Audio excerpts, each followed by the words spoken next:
Sur un tout autre registre, le district sanitaire de Koutiala va s'agrandir les jours à venir avec la construction d'un nouvel établissement sanitaire. La première pierre du centre de santé Chérifla de la localité vient d'être posée par le guide spirituel des Ansar dans la commune de Sinsina, cercle de Koutiala, dans le cadre de la fête du 8 mars. La réalisation du centre va coûter 60 millions de francs CFA, envoyé spécial à Gali Agadissa. Mobilisation des grands jours, le jeu en valait la chandelle. Plusieurs centaines de personnes assistaient au lancement des travaux de construction du centre de santé Chirfila dans la commune de Saint-Sénat, cercle de Koutiala.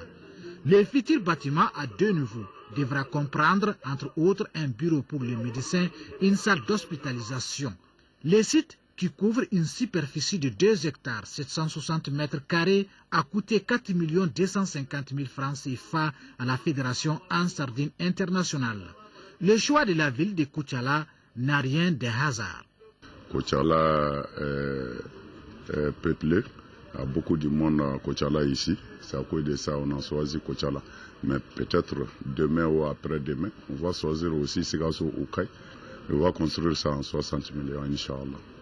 La pose de la première pierre du futur établissement sanitaire de Koutiala intervient 5 ans après la construction du premier centre de santé Chirfila à Bamako. Et cette initiative de la Fédération Ansardine Internationale cadre bien avec les objectifs du gouvernement en matière de développement. L'acte d'Ansardine est l'expression de cette vision qu'on aurait souhaité désormais voir de la religion, de l'islam.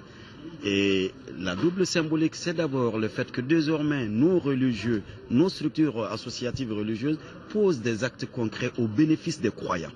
C'est une œuvre que les autorités doivent encourager, parce que chacun doit prendre un peu de lui-même pour contribuer à l'édifice de construction nationale.